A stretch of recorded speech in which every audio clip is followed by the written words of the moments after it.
el tema 5 vamos a ver el empleo de las preposiciones per y por. Vamos el iquino y a un tema per semana, porque imagino sabéis todos los problemas que hay con los temas de la falta de conexión, de sobrecarga de trabajo para los escolinos. Así que, bueno, decidí pasar a un vídeo per semana y mandaros algo de comprensión y lectora. Y así espero que vaya todo un poquín mejor. Bueno, vamos a entamar. Al igual que pasaba con nun y non, el asturiano ye una lingua tan rica que tiene dos palabras para lo que en castellán ye la preposición por. Hablo en castellano para poner unos ejemplos. Le vi por el parque, me desperté por la mañana, lo compré por poco dinero, vine por verte a ti, me llamó por teléfono. Vale. Tornamos otra vegada al asturiano para extremar los empleos de per y por. El empleo de per tiene tres usos: llugar, tiempo y medio o instrumento, como prefiráis. Llugar, onde, sitio donde tabes, sitio de paso. La vuelta ciclista pasó per Mieres. Atalla, pelos praos, acordáis de las contradicciones de Xuan. Tiempo, voy al trabajo pela mañana, vémonos per Navidad, nesa fecha, ese tiempo. Instrumento o medio.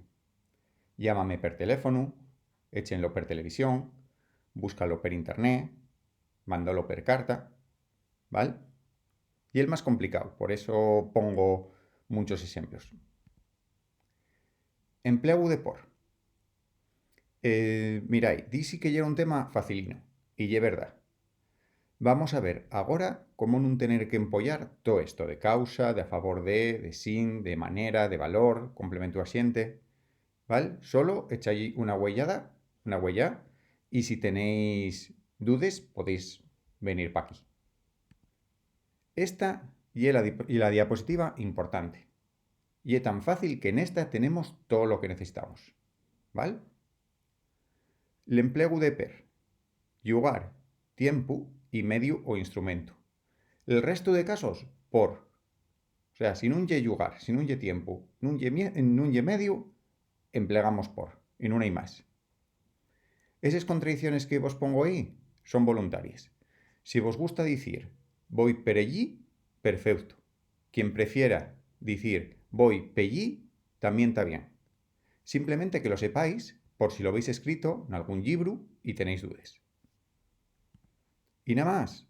Parece complicado al empecipiar porque vese muchos empleos.